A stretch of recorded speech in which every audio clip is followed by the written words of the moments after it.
Evil is not committed by people who feel uncertain about their righteousness, who question their own motives, who worry about betraying themselves. The evil in this world is committed by the spiritual fat cats, by the Pharisees of our own day, the self-righteous who think they are without sin because they are unwilling to suffer the discomfort of significant self-examination. Most politicians proclaim themselves to be exemplars of virtue, but many of them compulsively lie, engage in corruption, censor and demonize those who disagree with them, and enact policies that destroy society. Are such politicians aware of their hypocrisy? Do they truly believe in the morally righteous self-image they try to portray? In this video, drawing from the insights of the American psychiatrist M. Scott Peck, we explore the psychology of malignant narcissism in order to better understand the evil that has infected modern politics. M. Scott Peck defines evil as that force, residing either inside or outside of human beings, that seeks to kill life or liveliness, or as he continues, evil is live spelt backward. Evil is in opposition to life. Specifically, it has to do with unnecessary killing, killing that is not required for biological survival. Evil is also that which kills spirit.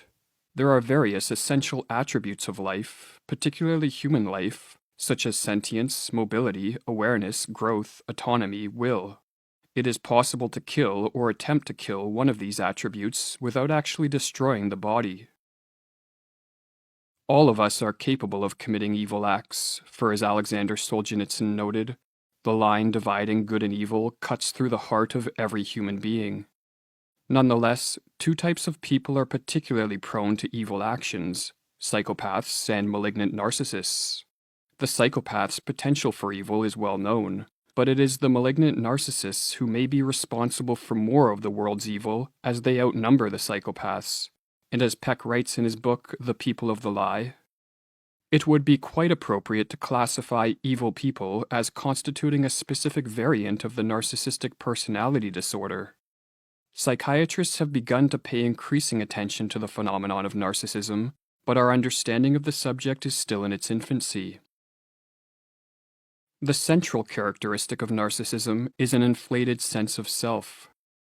Narcissists are overconfident and admire themselves to a degree that is not warranted by the reality of who they are or what they have accomplished. The narcissist's infatuation with a grandiose self-image leads to self-absorption, reducing their capacity to empathize with the feelings and experiences of other people. Narcissism exists on a continuum. Some of the milder forms of narcissism, such as identifying with an idealized self-image one creates on social media, are unhealthy but relatively benign. At the extreme end of the spectrum lies the pathology of malignant narcissism, in which one identifies with an illusory self-image of moral purity, or as Peck explains, utterly dedicated to preserving their self-image of perfection, malignant narcissists are unceasingly engaged in the effort to maintain the appearance of moral purity. While they seem to lack any motivation to be good, they intensely desire to appear good. Their goodness is all on a level of pretense. It is, in effect, a lie. This is why they are the people of the lie. Malignant narcissism is a defensive phenomenon that is rooted in a deep fear of being inferior or inadequate, particularly in matters of morality. Due to childhood trauma, growing up with hypercritical or narcissistic parents, or for other reasons of upbringing, socialization, or genetics, the malignant narcissist cannot acknowledge that, like everyone else, they make mistakes, behave immorally, and possess a potential for evil that is rooted in human nature. Or as Peck writes, what is the cause of this arrogant self-image of perfection, this particularly malignant type of narcissism? Basically, it is fear. Malignant narcissists are continually frightened that they will come face to face with their own evil. This terror is so chronic, so interwoven into the fabric of their being, that they may not even feel it as such, and if they could, their omnipresent narcissism will prohibit them from ever acknowledging it. When psychologically healthy people commit an immoral or evil act, They acknowledge their wrongdoing, feel guilt and remorse, and attempt to make amends by returning to the side of the good. Most of us, in other words, have a functioning conscience which places moral constraints on our behavior. The conscience of the malignant narcissist, in contrast, is forced into a state of dormancy by continual acts of self-deception. As the malignant narcissist's identity is anchored in a grandiose self-image of moral goodness, when he morally falters, he resorts to rationalizations, confabulations, and other defense mechanisms to maintain a feeling of moral righteousness, thus bypassing the conscience and escaping feelings of guilt. Because the malignant narcissist silences his conscience with ongoing self-deceptions, he can repeatedly lie and behave in ways that oppose life, yet still believe that he is on the side of good, or as Peck explains further, it is not their sins, per se, that characterize malignant narcissists. Rather, it is the subtlety and persistence and consistency of their sins. This is because the central defect of malignant narcissists is not the sin, but the refusal to acknowledge it. Rather than blissfully lacking a sense of morality, like the psychopath, malignant narcissists are continually engaged in sweeping the evidence of their evil under the rug of their own consciousness. It is out of their failure to put themselves on trial that their evil arises. One of the main self-deceptive mechanisms which the malignant narcissist uses to avoid awareness of his morally imperfect self is, paradoxically, the very mechanism that leads him to commit some of his most evil acts. This mechanism is scapegoating, which, as Peck notes, works through a mechanism psychiatrists call projection. The malignant narcissist unconsciously externalizes the emotions and motivations he cannot accept in himself, attributing them to other people, and he then blames these targets for what in reality are his own moral failings and wrongdoings. A predominant characteristic of the behavior of malignant narcissists is scapegoating, explains Peck. Because in their hearts they consider themselves above reproach, they must lash out at anyone who does reproach them. Since they must deny their own badness, they must perceive others as bad. They never think of themselves as evil. On the other hand, they consequently see much evil in others.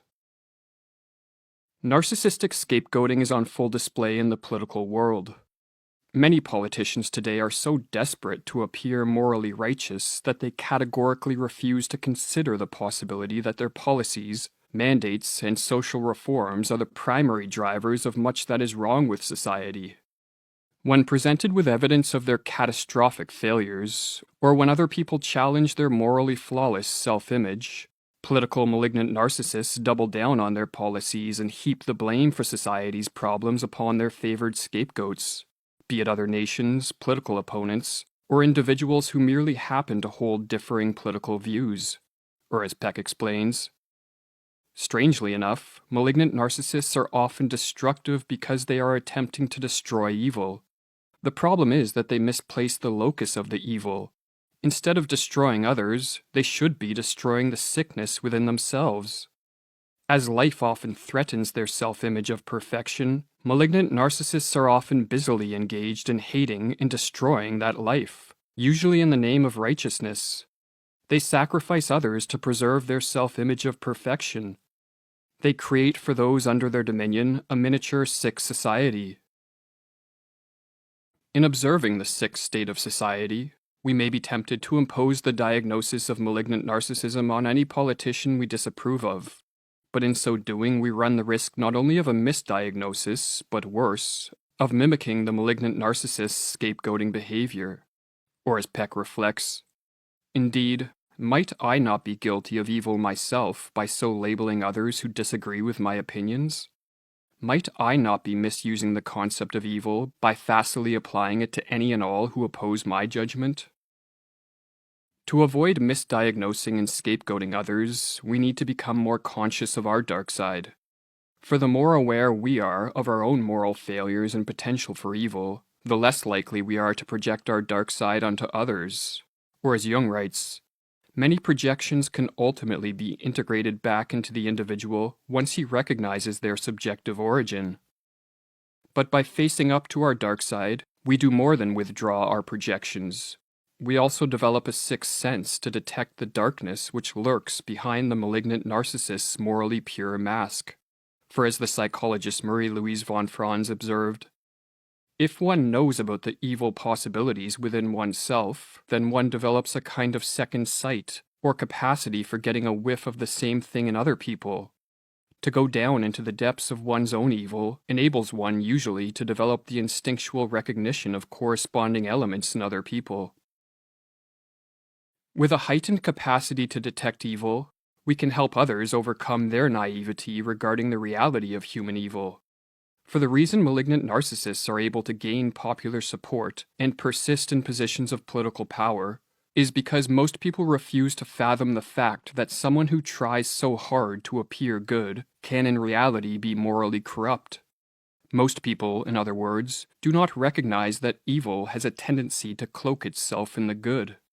Or as the psychologist Erich Fromm observed, the main fallacy which prevents people from recognizing potential Hitlers before they have shown their true faces lies in the belief that a thoroughly destructive and evil man must be a devil and look his part, that he must bear the sign of Cain so visibly that everyone can recognize his destructiveness from afar.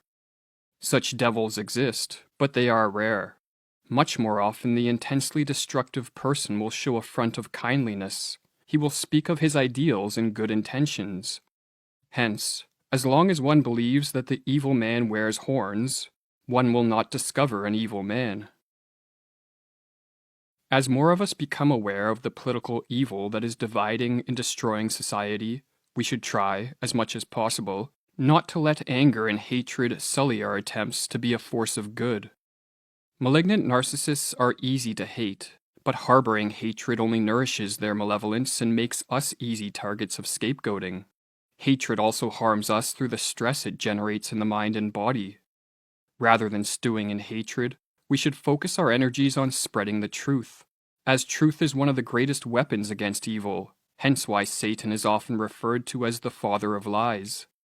We should call out the hypocrisy of the political malignant narcissists, expose their lies, mock their overweening moral pride, and watch on as the truth renders their behavior increasingly desperate, erratic, and eventually self-destructive.